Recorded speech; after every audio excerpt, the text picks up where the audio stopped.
Hello friends, कैसा आप सब लोग। तो फ्रेंड्स, आज की वीडियो के अंदर बात करेंगे एक बड़े ही महत्वपूर्ण चैप्टर की, जिसका नाम है आपका संधि, जो आपकी हिंदी लैंग्वेज के अंदर आपको देखने को मिल जाता है। देखिए, अगर मैं बात करूं आपके सीटेट के एग्जाम की, तो सीटेट के एग्जाम में आपको ग्रामर देखने को नहीं मिलती, लेकिन जो आपका गद्यांश और काव्यांश आता है वहां पर आपको 1 नंबर का देखने को मिल जाता है संधि के अंदर से। कुछ भी पूछ लेता है, संधि पूछ लेगा, समास पूछ लेगा, संज्ञा वगैरह से पूछ लेगा। लेकिन अगर मैं यूपी टेट के एग्जाम की बात करूं तो 100% आपके एग्जाम में यहां से क्वेश्चन देखने को मिलेगा आपके संधि का, या चाहे आपका कोई भी और टेट का एग्जाम हो तो वहां पर भी आपको संधि से संबंधित क्वेश्चन देखने को मिलेगा। जब आप लोग सीटेट यूपी टेट को पास कर लोगे, जो आगे वैकेंसी निकलती है, जो टीचर की जो वैकेंसी निकलती है, मान लीजिए केंद्रीय विद्यालय की निकले, सुपर टेट की निकले, तो वहां पर भी इस वाले चैप्टर से आपको क्वेश्चन पूछा जाता है।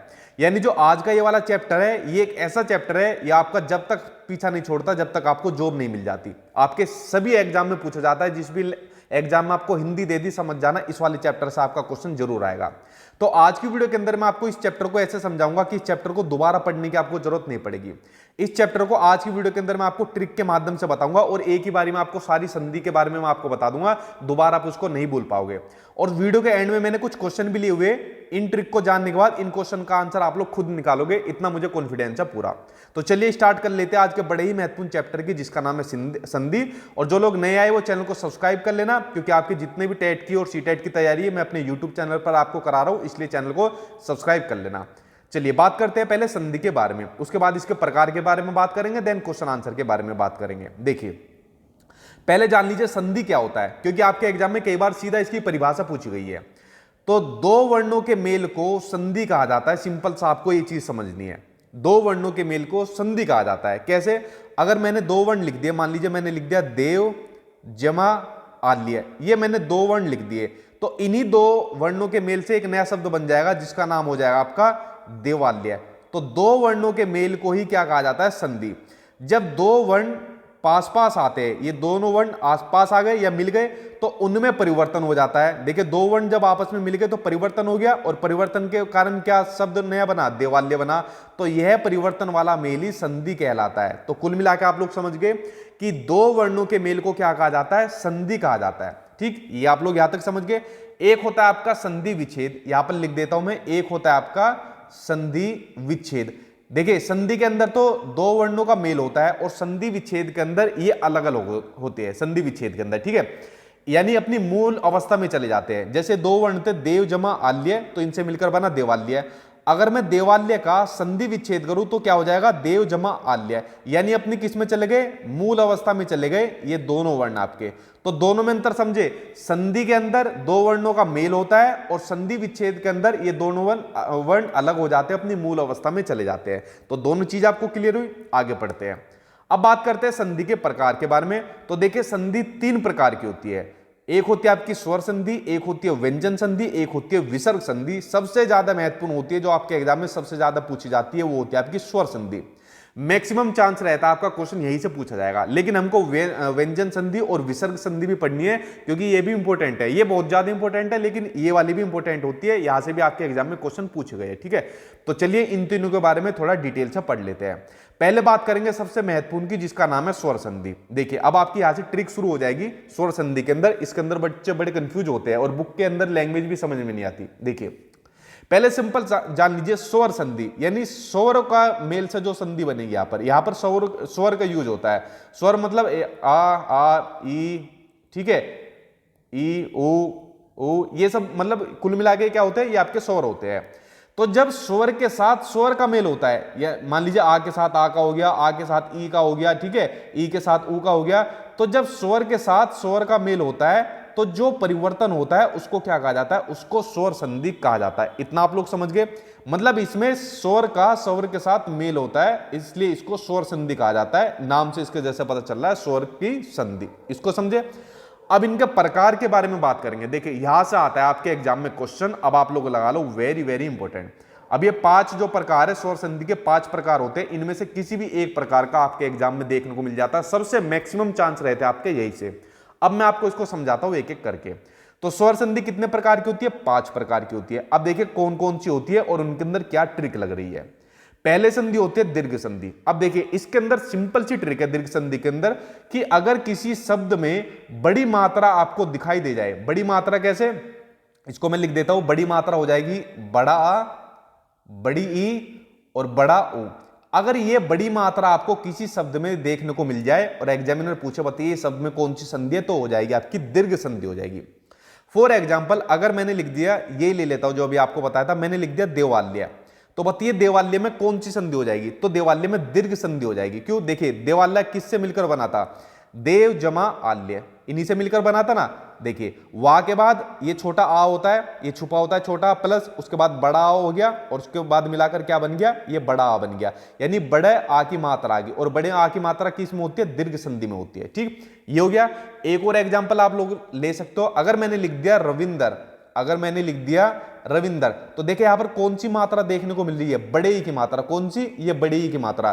तो रविंदर में कौन सी संधि हो जाएगी, दीर्घ संधि हो जाएगी, क्योंकि रविंदर का अगर हम संधि विच्छेद करेंगे तो क्या बनेगा, रवि जमा इंद्र, क्या बनेगा, रवि जमा इंद्र, ये बनेगा। देखिए यहां पर छोटी की मात्रा होगी और यहां पर छोटी की मात्रा होगी और क्या हो जाएगी, बड़े ई की मात्रा हो जाएगी। और बड़े ई की मात्रा अगर आपको दिखाई दे तो आपको दीर्घ संधि हो जाएगी। इसको आप लोग समझ गए। अगर मैंने लिख दिया, यहां पर लिख देता हूं, अगर मैंने लिख दिया भानुद्य, अगर मैंने लिख दिया भानुद्य, कौन से ऊ की मात्रा है, बड़े ऊ की मात्रा है। कौन सी, ये बड़े ऊ की मात्रा है, तो कौन सी संधि हो जाएगी, दीर्घ संधि हो जाएगी। ठीक है, देखिए क्या बनेगा इसका, भानु जमा उदय, भानु जमा उदय, छोटा ऊ और आपका ये भी छोटा ऊ और मिलकर क्या बन जाएगा, बड़ा ऊ बन जाएगा। तो देखिए दीर्घ संधि की आप लोग पहचान समझ गए। जिस भी शब्द में अगर आपको बड़ी मात्रा देखने को मिल जाएगी, बड़ा आ, बड़ी ई, बड़ी ऊ, तो समझ जाना आपका दीर्घ संधि हो जाएगी। जैसे रविंदर में बड़े ई की मात्रा हो गई, देवालय में बड़ा आ की मात्रा हो गई और भानु उदय में बड़े ऊ की मात्रा हो गई, ये आपकी दीर्घ संधि हो जाएगी। आई होप आपको ये दीर्घ संधि समझ में आ गई होगी। अगर इस तरीके से याद करोगे, आ के साथ आ जुड़ जाएगा तो बड़ा आ हो जाएगा, ऊ के साथ, छोटे ऊ के साथ छोटा ऊ जुड़ जाएगा तो बड़ा ऊ हो जाएगा। ठीक है, अगर इस तरीके से करोगे तो कंफ्यूज हो जाओगे। सिंपल सा याद रखना, बड़ी मात्रा दिखाई दे तो आपकी दीर्घ संधि हो जाएगी। ठीक, दूसरी संधि के बारे में पढ़ते हैं, मतलब इसी का जो प्रकार है, दूसरी आपकी गुण संधि।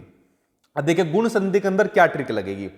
अगर किसी शब्द में सिर्फ एक मात्रा दिखाई दे जाए, अगर किसी शब्द में एक मात्रा यानी छोटी मात्रा आपको दिखाई दे जाए, ये वाली मात्रा अगर आपको देखने को मिल जाएगी, छोटी मात्रा, एक मात्रा देखने को मिल जाएगी, तो समझ जाना आपकी वो गुण संधि आपकी हो जाएगी। अब देखिए वो कैसे हो जाएगी।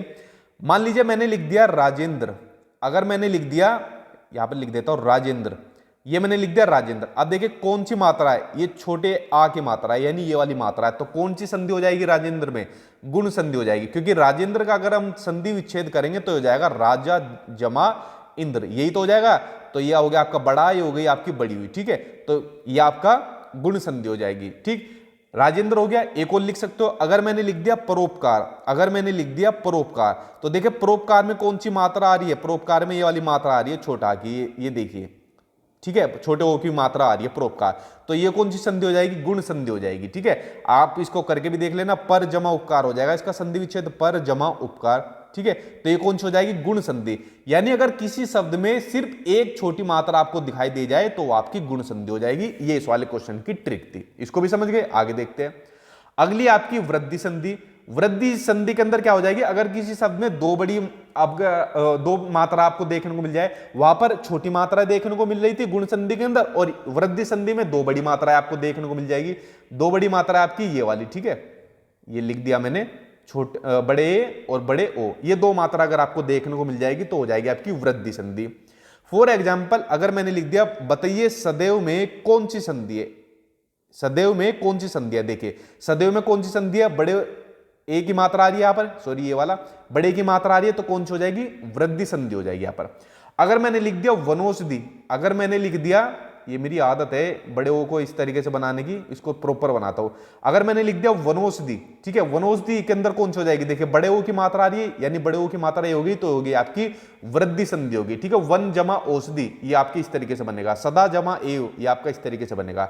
तो जहां पर भी आपको दो मात्रा देखने को मिल जाए ये वाली, तो समझ जाना आपकी वृद्धि संधि हो जाएगी, जैसे सदैव में देखने को मिली और वनौषधि के अंदर देखने को मिली। तो तीसरी भी आपकी कंप्लीट हो गई। अगली देखते हैं, अगली हो जाएगी आपकी यण संधि। तो यण संधि की आपकी सिंपल सी ट्रिक है, अगर आपको या वा रा से पहले अगर आपको आधा शब्द दिखाई दे जाए तो समझ जाना आपका वहां पर यण संधि आपको देखने को मिल जाएगी। अब देखिए किताबी लैंग्वेज के ऊपर मत जाना, किताबी लैंग्वेज में आपको ये दिया होगा कि अगर ई ऊ और जो आपका ऋतु होता है, अगर उसके बाद अलग स्वर आपको देखने को मिल जाए तो ई और यू जुड़कर या हो जाएगा, ऊ और ऊ जुड़कर आपका वाह हो जाएगा, तो इसमें आप लोग कंफ्यूज हो जाओगे। इसलिए मैंने कहा था आज की वीडियो के अंदर सिर्फ आपको ट्रिक से पढ़ाऊंगा। तो सिंपल सी ट्रिक आपकी या वारा से पहले अगर आधा शब्द आ जाए तो आपका यण संधि हो जाएगी। वो कैसे देखिए, अगर मैं आपको कुछ एग्जाम्पल लिखूं अपनी तरफ से, इसके कुछ एग्जाम्पल अगर मैं लिखूं, मैंने लिख दिया स्वच्छ, अगर मैंने लिख दिया स्वच्छ, तो स्वच्छ में कौन सी संधि है? यण संधि है। देखिए वा से पहले आपका क्या आ रहा है? आधा शब्द आ रहा है, वा से पहले आधा शब्द आ गया तो आपकी यण संधि होगी। अगर मैंने लिख दिया अत्यधिक, अगर मैंने लिख दिया अत्यधिक, ठीक है, अब देखिए ये या से पहले क्या आ रहा है? आधा ता आ रहा है, या से पहले क्या आ रहा है? आधा ता आ रहा है, तो कौन सी हो जाएगी? यण संधि हो जाएगी। ठीक है, इस तरीके से आप इनको समझ सकते हो कि या वा रा से पहले अगर आधा शब्द आ जाएगा तो आपकी यण संधि हो जाएगी। सिंपल चीज के अंदर ट्रिक थी, और मोस्टली केस में यही ट्रिक लगती है। मतलब कुछ ऐसे चांस होते हैं, कभी कभी क्वेश्चन अलग पूछ लिया जाता है, लेकिन ये वो सब ट्रिक है जो आपकी मैक्सिमम चांस रहते हैं लगने के इनके। ठीक है, क्योंकि दुनिया के अंदर कोई ट्रिक ऐसी नहीं होती है जो 100% इंप्लीमेंट करे, लेकिन ये काफी हद तक आपके एग्जाम में इंप्लीमेंट करेगी, क्योंकि आपको बुक की लैंग्वेज के अंदर याद ही नहीं होगी, लेकिन जब आप इनकी प्रैक्टिस करते चले जाओगे ना तो आप इनके अंदर पक्के हो जाओगे। ठीक, अगला देखिए, अगली हो जाएगी आपकी अयादी संधि। अयादी संधि के अंदर सिंपल सा है कि इसमें छोटे ए, बड़े ओ और बड़े ओ की मात्रा आपको देखने को नहीं मिलेगी। यानी जिन शब्दों के अंदर आपको ये वाली मात्रा देखने को नहीं मिलेगी, समझ जाना आपकी अयादी संधि हो जाएगी। एक चीज और लिख लो इसमें, अगर अयादी की संधि की बात हो रही है, जो आपका जो भी अक्षर देखने को मिलेगा, जो आपका अक्षर देखने को मिलेगा वो लगभग आपका 3 शब्दों का देखने को मिलेगा। ठीक है, अब देखिए अगर मैं फॉर एग्जाम्पल ले लू, एक मैंने ले लिया एग्जाम्पल नयन, मैंने एग्जाम्पल ले लिया, तो देखिए अक्सर आपका 3 शब्दों का ही देखने को मिला है। नयन के अंदर आपको ना तो ये देखने को मिल रहा है, ना ये देखने को मिल रहा है, ना ये है और ना ही ये देखने को मिल रहा है। नयन हो गया, शयन मैंने लिख दिया, अगर मैंने लिख दिया शयन तो शयन भी नहीं हो पाएगा। ठीक है, तो ये कौन सी हो जाएगी? अयादी संधि हो जाएगी, जिसमें आ ए और छोटा ए, बड़ा ओ और बड़ा ओ, अगर ये मात्रा देखने को नहीं मिल जाएगी, ये आपका हो जाएगा। ठीक है, तो इस तरीके से आप लोग इसको समझ गए। अगर मैंने लिख दिया गायिका, अगर मैंने लिख दिया गायिका, देखिए छोटी की मात्रा आ रही है यहां पर, तो ये तो देखने को नहीं मिल रहा ना आपको कोई सा भी, तो क्या हो जाएगा? अयादी संधि हो जाएगा। मतलब ये चारों नहीं मिलने चाहिए आपके, तो आपका अयादी संधि हो जाएगा। ठीक है, इसको आप लोग ऐसे कर सकते हो। तो फ्रेंड्स देखिए 5 तरीके के प्रकार मैंने आपको बताए, जो स्वर संधि के 5 प्रकार थे, बड़े महत्वपूर्ण थे, और आई होप आपको ट्रिक के माध्यम से समझ में भी आ गए होंगे। अब बात करता हूं मैं आपके लिए व्यंजन संधि की, अब बात करता हूं। ठीक है, अब देखिए व्यंजन संधि के अंदर सिंपल सा आप लोगों को बस इतना याद करना है कि अगर व्यंजन के साथ, मतलब जो आपके व्यंजन शुरू हो जाते हैं का, खा, गा, घा, ये सब, अगर इनके साथ स्वर या व्यंजन के मेल से व्यंजन में जो रूपांतरण होता है, जो परिवर्तन होता है, उसे व्यंजन संधि कहते हैं। यानी व्यंजन के बाद अगर कोई आपको स्वर देखने को मिल जाए, व्यंजन देखने को मिल जाए, और जो परिवर्तन होगा उसे क्या कहा जाएगा? व्यंजन संधि कहा जाएगा। फॉर एग्जाम्पल अगर मैंने लिख दिया सत जमा जन, ठीक है, यहां पर देखो व्यंजन आ गया, सत जमा जन, दोनों ही व्यंजन आ गए, तो क्या हो जाएगा आपका? ये हो जाएगा आपका सज्जन हो जाएगा। ठीक है, तो ये हो जाएगी आपकी व्यंजन संधि हो जाएगी। पूरा इसको डिटेल में करने की जरूरत नहीं है, बहुत बड़ी है, इतना जान लोगे वही काफी है। सबसे ज्यादा वैसे महत्वपूर्ण स्वर संधि थी। उसके बाद अब देखते हैं लास्ट विसर्ग संधि। इसके बाद आप लोग क्वेश्चन के आंसर बताना खुद, अभी आने वाले हैं, देखते हैं आपको कितनी चीजें याद हुई है। विसर्ग संधि में क्या होता है कि जो इसमें विसर्ग होता है, ये विसर्ग का साइन होता है, इसमें आधे सा में कन्वर्ट हो जाता है, ये आधा सा होता है, ये जो तीनों सा होते हैं ना, ये आधे सा में कन्वर्ट हो जाता है विसर्ग संधि के अंदर। इसमें एक चीज और लिख लो, कभी कभी आपको ओ की और ये ऋतु की मात्रा, ऋषि की मात्रा आपको देखने को मिल जाती है। ठीक है, ये विसर्ग संधि की इसकी पहचान होती है। अब देखिए अगर मैं एग्जाम्पल लिखूं, अगर मैं एग्जाम्पल लिखूं तो एग्जाम्पल बताइए, एग्जाम्पल ये लिख लेता हूं, मैंने लिख दिया आशीर्वाद। ठीक है, क्या लिख दिया? आशीर्वाद। देखिए ये वाली मात्रा ऋतु की, ऋषि की मात्रा देखने को मिलेगी आपको, तो आशीर्वाद में कौन सी संधि हो जाएगी? विसर्ग संधि हो जाएगी। अगर मैंने लिख दिया नमस्ते, अगर मैंने लिख दिया नमस्ते, ठीक है, अब देखा आप ये मत कह देना सर यहाँ तो आधा सा आ गया, लेकिन वह कंडीशन थी। ठीक है, जो आपको यण संधि बताई थी वहां या वा रा से पहले आधा आना चाहिए, तो यहाँ पर या वा रा है ही नहीं, यहाँ पर तो आए। ठीक है, तो नमस्ते में कौन सी संधि हो जाएगी? नमस्ते में हो जाएगी आपकी विसर्ग संधि हो जाएगी। अगर इसका संधि विच्छेद करोगे तो बनेगा नमः जमा ते, नमस्ते बनेगा इसको मिलाकर। ठीक, तो ये कौन सी हो जाएगी? विसर्ग संधि आपकी हो जाएगी। ठीक, इसको आप लोग समझ गए। देखिए यहां पर आधा सा देखने को मिल रहा है, यहां पर आपका जो नमा जमा ते ये तो था, अब यहां पर जो आपका विसर्ग था नमा के बाद, ये किस में चेंज हो गया? आधा सा में चेंज हो गया। ये ट्रिक मैंने आपको बताई थी। तो फ्रेंड्स देखिए, मैंने अब आपको संधि के प्रकार बता दिए, संधि के बारे में बता दिया और ट्रिक के माध्यम से चीजें खोलकर आपको बता दी। आई होप आपको समझ में आ गई होगी। अगर फिर भी एक बच्चे की समझ में नहीं आई तो इस वीडियो को बस एक बार और देख लेना, उसके बाद इसको देखने की जरूरत नहीं पड़ेगी। संधि को आप लोग जिंदगी में कभी नहीं भूल पाओगे। अब देखिए, सिंपल सा क्वेश्चन का आंसर दे दो। अब देखो कितना सिंपल आपके निकलेंगे आंसर। पहला क्वेश्चन है कि दो वर्णों के मेल से होने वाले विकार को, परिवर्तन को क्या कहा जाता है? तो उसको कहा जाता है संधि कहा जाता है। दो वर्णों के मेल को संधि कहा जाता है, जैसे कि अभी मैंने आपको ऊपर बताया। अगला क्वेश्चन देखते हैं। अगला क्वेश्चन आपका कि कपीस में प्रयुक्त संधि का नाम क्या है? तो देखिए कपीस में कौन सी संधि है? कपीस में आपकी संधि हो जाएगी दीर्घ संधि हो जाएगी। ठीक है, कपीस में देखिए कौन सी मात्रा देखने को मिल रही है? यहां पर बड़ी ई की मात्रा देखने को मिल रही है। कौन सी हो जाएगी? बड़ी ई की मात्रा देखने को मिल रही है। और जो मैंने आपको दीर्घ संधि बताई थी, तो दीर्घ संधि के अंदर आपको क्या ट्रिक बताई थी कि दीर्घ संधि में आपको बड़ी मात्रा देखने को मिलेगी। जैसे बड़ा आ देखने को मिलेगा, बड़ी ई देखने को मिलेगी, बड़ा ऊ देखने को मिलेगा। जैसे कपीस में बड़ी ई की मात्रा देखने को मिल गई तो सिंपल हो जाएगा, आपका दीर्घ संधि हो जाएगा। तो ट्रिक के माध्यम से सिंपल इसका आंसर निकल गया। ठीक, अगला देखते हैं। अगला क्वेश्चन, अगला क्वेश्चन है सदैव में प्रयुक्त संधि कौन सी है? सदैव के अंदर आपको बताना है। देखिए सदैव का क्या बनेगा? सदा जमा एव। अगर इसका संधि विच्छेद भी करे तो सदैव में जो आपकी जो संधि बनेगी वो बनेगी आपकी वृद्धि संधि बनेगी। कौन सी बनेगी? वृद्धि संधि बनेगी। जहां पर मैंने आपको बताई थी दो ये मात्राएं आपको देखने को मिल जाएगी। ठीक है, ये आपको दो मात्रा देखने को मिल जाएगी तो आपकी वृद्धि संधि होगी। देखो ये दा के ऊपर मात्रा लग रही है ना ये वाली, तो ये वृद्धि संधि हो जाएगी। और वृद्धि संधि किसका प्रकार है? सिंपल सा बता दो, वृद्धि संधि स्वर संधि का प्रकार है। तो आंसर आपका सेकंड आंसर सही हो जाएगा। ठीक, समझ गए? देखिए ट्रिक के माध्यम से कितना जल्दी निकल रहे हैं। अगले में बताइए, अगले में खुद आंसर देने की कोशिश करिए। अगला क्वेश्चन आपका पवित्र में संधि का नाम बताओ। पवित्र में कौन सी संधि आपको देखने को मिलेगी? अब इसका देखिए क्या बनेगा।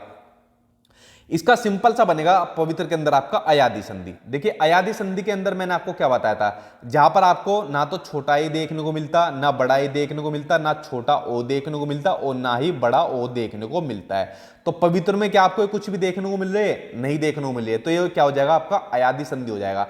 इसके अंदर मैंने आपको एक चीज और बताई थी कि आपको जो भी शब्द देखने को मिलेगा वो लगभग 3 शब्द का आपको देखने को मिलेगा। ठीक है, ये भी इसकी ट्रिक बताई थी। तो आपका अयादि संधि हो जाएगा। देखिए कितना सिंपल तरीके से निकल रहा है, 1 सेकंड के अंदर आप लोग आंसर दे दोगे जब इनकी प्रैक्टिस करोगे।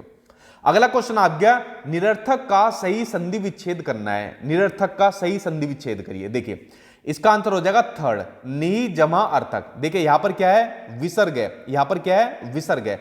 और मैंने आपको एक किसके अंदर बताया था? विसर्ग संधि के अंदर क्या बताया था? जो विसर्ग होता है वो ये आधे शाह और इस वाले शाह और इस वाले शाह में कन्वर्ट हो जाता है, आधे में इनमें कन्वर्ट हो जाता है। उसके अलावा एक और निशानी बताई थी कि वहां पर आपको ये ऋषि की मात्रा देखने को मिलती है, ये वाली। ठीक है, ये वाली जैसे था के ऊपर देखने को मिल रही है ये वाली मात्रा। तो ये किसकी निशानी है? विसर्ग संधि की निशानी है। और इसका सही संधि विच्छेद हो जाएगा नि जमा अर्थक, क्योंकि यहां पर ये विसर्ग लगाना जरूरी है आपको। ठीक, समझ गए? देखिए बढ़ते अब आपके अगले क्वेश्चन की ओर। अगला क्वेश्चन आपका परोपकार में कौन सी संधि है? परोपकार के अंदर आपको बताना है। तो परोपकार के अंदर आपकी देखिए गुण संधि। गुण संधि के अंदर मैंने आपको क्या ट्रिक बताई थी, जहां पर आपको सिर्फ एक छोटी मात्रा देखने को मिल जाएगी। ये वाली अगर आपको एक मात्रा देखने को मिल जाएगी तो समझ जाना आपकी गुण संधि है। देखो परोपकार, ये वाली मात्रा दिख रही है ना आपको, ये वाली मात्रा, तो ये वाली मात्रा है, तो ये हो जाएगी आपकी गुण संधि। सिंपल ट्रिक से आपका निकल गया। अगला क्वेश्चन देख लो, एक और क्वेश्चन। अगला क्वेश्चन आपका स्वागत में प्रयुक्त संधि कौन सी है? स्वागत में देखिए स्वागत में हो जाएगी आपकी यण संधि। यण संधि के अंदर मैंने आपको क्या बताया था कि वहां पर या, वा और रा के पहले क्या आएगा? आधा शब्द आपको देखने को मिलेगा। क्या मिलेगा? इनसे पहले आधा शब्द देखने को मिलेगा। तो वा से पहले क्या देखने को मिल रहा है? आधा शब्द। तो ये कौन सी हो जाएगी? आपकी यण संधि आपकी हो जाएगी। तो देखिए फ्रेंड्स, आज की वीडियो के अंदर मैंने आपको संधि बताया, संधि के प्रकार बताए, ट्रिक के माध्यम से बताया, तो और उसके बाद अलावा आपको कुछ क्वेश्चन आंसर की प्रैक्टिस भी कराई। तो आज का आपका संधि का चैप्टर हो गया कंप्लीट। और मेरे ख्याल से आज के बाद आप इस वीडियो को कभी नहीं भूल पाओगे, संधि के इस चैप्टर को। अगर हो सके तो इस वीडियो को एक बार और देख लेना, ये संधि आपकी कंप्लीट हो जाएगी। उसके बाद जितना हो सके क्वेश्चन आंसर की प्रैक्टिस करना, इससे आपके मैक्सिमम क्वेश्चन आपके लगेंगे। ठीक है, इन ट्रिक के माध्यम से। तो फ्रेंड्स आई होप आपको ये वीडियो पसंद आई होगी। ऐसी और वीडियो मैं डालता रहूंगा अपने चैनल पर, इसलिए चैनल को सब्सक्राइब कर लेना, क्योंकि सीटेट और यूपीटेट की बहुत तैयारी अभी मुझे आपको करानी है। और पसंद आए वीडियो तो इसको वीडियो को अपना लाइक कर देना, शेयर कर देना। Thank you.